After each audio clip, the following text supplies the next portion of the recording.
ಇಂದು ಮಹಾಶಿವರಾತ್ರಿ. ಇಷ್ಟಾರ್ಥ ಸಿದ್ಧಿಗಾಗಿ ಮಹಾಶಿವರಾತ್ರಿಯಂದು ನಿಮ್ಮ ರಾಶಿಗನುಸಾರ ಶಿವನನ್ನು ಹೀಗೆ ಪೂಜಿಸಿ. ಇದರ ಜೊತೆಯಲ್ಲಿ ಈ ದಿನ ಮನೆಯಲ್ಲಿ ಯಾವ ಗಿಡಗಳನ್ನು ನೆಟ್ಟರೆ ಅದೃಷ್ಟವೆಂದು ತಿಳಿಯೋಣ. ಮಹಾಶಿವರಾತ್ರಿ ಲಯಕರ್ತನಾದ ಶಿವನನ್ನು ನಾನಾ ವಿಧಗಳಿಂದ ಭಜಿಸುವ ದಿನವಾಗಿದೆ. ಈ ದಿನ ವಿಶೇಷವಾಗಿ ನಿಮ್ಮ ರಾಶಿ ಅನುಸಾರ ಶಿವನಿಗೆ ಕೆಲವೊಂದು ವಸ್ತುಗಳನ್ನು ಅರ್ಪಿಸಿ ಶಿವನಿಗೆ ಸಮರ್ಪಿತವಾದ ಮಂತ್ರವನ್ನು ಪಠಿಸಬೇಕು. ಶ್ರದ್ಧಾ ಭಕ್ತಿಯಿಂದ ಉಪವಾಸವನ್ನು ಆಚರಿಸುವುದರಿಂದ ನಿಮ್ಮ ಸಂಕಷ್ಟಗಳೆಲ್ಲವೂ ನಿವಾರಣೆಯಾಗುವುದು. ಈ ಅವಧಿಯಲ್ಲಿ ಶಿವಲಿಂಗಕ್ಕೆ ನಿಮ್ಮ ರಾಶಿಗನುಸಾರವಾಗಿ ಪೂಜೆ ಮತ್ತು ಅರ್ಚನೆಯನ್ನು ಮಾಡುವುದರಿಂದ ಶುಭ ಫಲಗಳು ಲಭಿಸುವುದು. ಈ ದಿನ ಶಿವಲಿಂಗವನ್ನು ಪೂಜಿಸುವುದರಿಂದ ವ್ಯಕ್ತಿಗೆ ಧನ ಸಂಪತ್ತಿನ ಪ್ರಾಪ್ತಿಯಾಗುವುದು. ಎಲ್ಲ ರೀತಿಯ ದೋಷಗಳು ದೂರಾಗುವುದು. ಶಿವ ಮತ್ತು ಪಾರ್ವತಿಯ ವಿಶೇಷವಾದ ಆಶೀರ್ವಾದವನ್ನು ಪಡೆಯಬಹುದು. ಮೇಷರಾಶಿಯವರು ಈ ದಿನ ಶಿವಲಿಂಗಕ್ಕೆ ಬಿಲ್ವಪತ್ರೆಯಿಂದ ಅಭಿಷೇಕವನ್ನು ಮಾಡುವುದು ಉತ್ತಮ. ಇದರಿಂದ ಶಿವನು ಪ್ರಸನ್ನನಾಗುತ್ತಾನೆ. ನಿಮ್ಮ ಎಲ್ಲಾ ರೀತಿಯ ಆಸೆ ಆಕಾಂಕ್ಷೆಗಳು ಪೂರ್ಣಗೊಳ್ಳುತ್ತವೆ. ವೃಷಭ ರಾಶಿಯವರು ಈ ದಿನ ಶಿವನನ್ನು ಪೂಜಿಸುವಾಗ ಮಲ್ಲಿಗೆ ಹೂವುಗಳನ್ನು ಅರ್ಪಿಸಬೇಕು. ಇದರೊಂದಿಗೆ ಶಿವನ ರುದ್ರಾಷ್ಟಕವನ್ನು ಪಠಿಸಿ. ಮಿಥುನ ರಾಶಿಯವರು ಶಿವನಿಗೆ ಕಬ್ಬಿನ ರಸ ಹೂವುಗಳನ್ನು ಅರ್ಪಿಸಬೇಕು. ಇದನ್ನು ಅರ್ಪಿಸುವಾಗ ಶಿವ ಪಂಚಾಕ್ಷರಿ ಮಂತ್ರ ಅಂದರೆ ಓಂ ನಮಃ ಶಿವಾಯ ಈ ಮಂತ್ರವನ್ನು ಈ ದಿನ ಎಷ್ಟೇ ಜಪಿಸಿದರೂ ತುಂಬಾ ಒಳ್ಳೆಯದು. ಆದರೆ ಕನಿಷ್ಠ ಪಕ್ಷ 108 ಬಾರಿ ಜಪಿಸಿ. ಕಟಕ ರಾಶಿಯವರು ಮಹಾಶಿವರಾತ್ರಿಯ ದಿನದಂದು ಶಿವಲಿಂಗಕ್ಕೆ ಹಸುವಿನ ಹಾಲಿನೊಂದಿಗೆ ಅಭಿಷೇಕ ಮಾಡಿ ನಂತರ 11 ಬಿಲ್ವಪತ್ರೆ ಎಲೆಗಳ ಮೇಲೆ ಶ್ರೀಗಂಧದಿಂದ ಓಂ ಎಂದು ಬರೆದು ಶಿವಲಿಂಗಕ್ಕೆ ಅರ್ಪಿಸಿ. ನಂತರ ಧೂಪ ದೀಪಗಳನ್ನು ಬೆಳಗಿ ಶಿವನನ್ನು ಪೂಜಿಸಿ. 3 ಎಲೆಗಳನ್ನು ಹೊಂದಿರುವ ಬಿಲ್ವಪತ್ರೆಗೆ 1 ಎಲೆ ಎಂದು ಕರೆಯುತ್ತಾರೆ. ಈ ರೀತಿಯಾಗಿ 11 ಬಿಲ್ವಪತ್ರೆ ಎಲೆಗಳನ್ನು ಉಪಯೋಗಿಸಬೇಕು.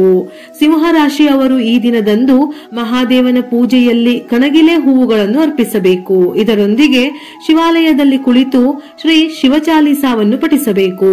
ಕನ್ಯಾ ರಾಶಿಯವರು ಬಿಲ್ವಪತ್ರೆ ದಾತುರದ ಹೂವಿನೊಂದಿಗೆ ಶಿವನನ್ನು ಪೂಜಿಸಿ ಪಂಚಾಕ್ಷರಿ ಮಂತ್ರ ಓಂ ನಮಃ ಶಿವಾಯ ಪಠಿಸಿ ಶಿವಚಾಲಿಸಾವನ್ನು ಪಠಿಸಬೇಕು.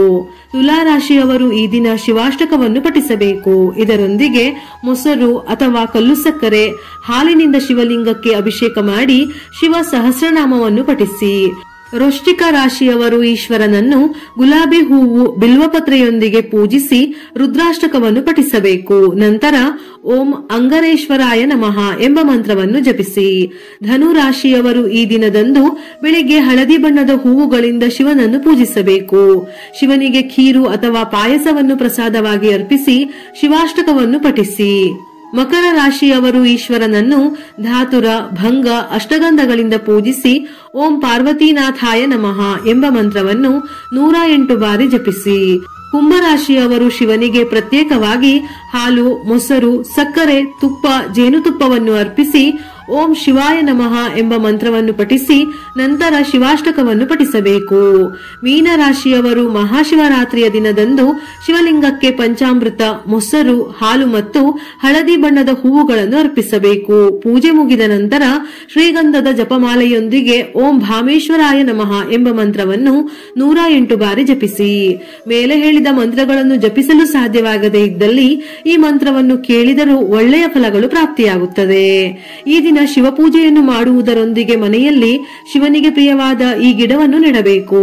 ಸಂತೋಷ, ಸಮೃದ್ಧಿ, ಅದೃಷ್ಟಕ್ಕಾಗಿ ಮಹಾಶಿವರಾತ್ರಿಯ ದಿನದಂದು ಈ 4 ಗಿಡಗಳನ್ನು ಮನೆಯಲ್ಲಿ ನೆಟ್ಟರೆ ಬಹಳ ಶ್ರೇಷ್ಠ. ಸಾಧ್ಯವಿಲ್ಲವೆಂದಾದರೆ ಇವುಗಳಲ್ಲಿ ಯಾವುದಾದರೂ ಒಂದು ಗಿಡವನ್ನು ನೆಟ್ಟರೂ ಸಂಪತ್ತು ವೃದ್ಧಿಯಾಗಿ ಶಿವಪಾರ್ವತಿಯರ ಸಂಪೂರ್ಣ ಅನುಗ್ರಹ ಲಭಿಸುತ್ತದೆ.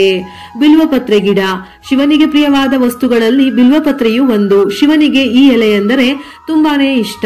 ಮಹಾಶಿವರಾತ್ರಿ ದಿನದಂದು ನೀವು ನಿಮ್ಮ ಮನೆಯಲ್ಲಿ ಬಿಲ್ವಪತ್ರೆ ಗಿಡವನ್ನು ನೆಡಬೇಕು. ಇದರಿಂದ ನಿಮ್ಮ ಸಂಪೂರ್ಣ ಕುಟುಂಬಕ್ಕೆ ಭಗವಾನ್ ಶಿವನ ಆಶೀರ್ವಾದ ಸಿಗುತ್ತದೆ. ನಿಮ್ಮ ಮನೆಯ ಆರ್ಥಿಕ ಅಥವಾ ಹಣಕಾಸಿನ ಸಮಸ್ಯೆಗಳು ದೂರಾಗುತ್ತದೆ. ಈ ಪವಿತ್ರ ಸಸ್ಯದ ಸೃಷ್ಟಿಯ ಕುರಿತು ಸ್ಕಂದ ಪುರಾಣದಲ್ಲಿ ಉಲ್ಲೇಖಿಸಲಾಗಿದೆ. ಇದರ ಪ್ರಕಾರ ಪಾರ್ವತಿ ದೇವಿಯು ಒಂದು ದಿನ ಮಂದಾರ ಪರ್ವತದ ಮೇಲೆ ಸಂಚಾರ ಮಾಡುತ್ತಿದ್ದಾಗ ಅವಳ ಬೆವರಿನ ಕೆಲವು ಹನಿಗಳು ಅಲ್ಲಿ ಬಿದ್ದವು. ಆ ಬೆವರಿನ ಹನಿಗಳಿಂದ ಬಿಲ್ವಪತ್ರೆ ಗಿಡವು ಹುಟ್ಟಿಕೊಂಡಿತು. ಇದರಲ್ಲಿ ಪಾರ್ವತಿ ದೇವಿಯ ಸಾನ್ನಿಧ್ಯ ಇರುವುದರಿಂದ ಶಿವನಿಗೆ ಪ್ರಿಯವಾಗಿದೆ. ಜ್ಯೋತಿಷ್ಯ ಶಾಸ್ತ್ರದ ಪ್ರಕಾರ ಮಹಾಶಿವರಾತ್ರಿಯ ದಿನದಂದು ಮನೆಯಲ್ಲಿ ಧಾತುರ ಗಿಡವನ್ನು ನೆಡುವುದು ಅತ್ಯಂತ ಶುಭ. ಈ ಗಿಡವನ್ನು ಮನೆಯಲ್ಲಿ ನೆಡುವುದರಿಂದ ಸುಖ ಸಮೃದ್ಧಿ, ಮನೆಯ ಐಶ್ವರ್ಯ ಹೆಚ್ಚುತ್ತದೆ. ಕಪ್ಪು ಧಾತುರ ಗಿಡವನ್ನು ಮನೆಯಲ್ಲಿ ನೆಟ್ಟು ನಿತ್ಯವೂ ಪೂಜಿಸುವುದರಿಂದ ಪಿತೃದೋಷವು ನಿವಾರಣೆಯಾಗುತ್ತದೆ. ಅದರ ಹೂವುಗಳನ್ನು ಶಿವಲಿಂಗಕ್ಕೆ ಅರ್ಪಿಸುವುದರಿಂದ ಅಡೆತಡೆಗಳೆಲ್ಲವೂ ನಾಶವಾಗುತ್ತದೆ. ಈ ಪವಿತ್ರ ಸಸ್ಯಕ್ಕೆ ಸಂಬಂಧಿಸಿದಂತೆ ಒಂದು ಅದ್ಭುತವಾದ ಕಥೆ ಇದೆ. ಸಾಗರ ಮಂಥನದಿಂದ ಹೊರಬಂದ ಹಾಲಾಹಲ ವಿಷವನ್ನು ಶಿವನು ಕುಡಿಯುತ್ತಾನೆ. ಇದರ ಪರಿಣಾಮವಾಗಿ ಶಿವನ ಗಂಟಲು ನೀಲಿ ಬಣ್ಣಕ್ಕೆ ತಿರುಗಿತು. ದೇಹದಲ್ಲಿ ಹೆಚ್ಚುತ್ತಿರುವ ಶಾಖದಿಂದ ಶಿವನು ನರಳಲಾರಂಭಿಸಿದನು. ಈ ಸಂದರ್ಭದಲ್ಲಿ ದೇವರುಗಳು ಧಾತುರವನ್ನು ಶಿವನ ತಲೆಯ ಮೇಲೆ ಇಟ್ಟು ಶಿವನಿಗೆ ನೀರನ್ನು ಅರ್ಪಿಸಿದರು. ಇದರಿಂದ ಶಿವನು ಒಂದಿಷ್ಟು ಪ್ರಯೋಜನವನ್ನು ಪಡೆದುಕೊಂಡನು. ಧಾತುರವು ಶಿವನ ನೋವನ್ನು ಕಡಿಮೆ ಮಾಡಿತ್ತು. ಅದಕ್ಕಾಗಿಯೇ ಅದು ಶಿವನಿಗೆ ಬಹಳ ಪ್ರಿಯವಾದ ಗಿಡವಾಗಿದೆ. ಮಹಾಶಿವರಾತ್ರಿಯ ದಿನ ಮನೆಗೆ ಶಮಿಗಿಡವನ್ನು ಮರೆಯದೆ ತರಬೇಕು.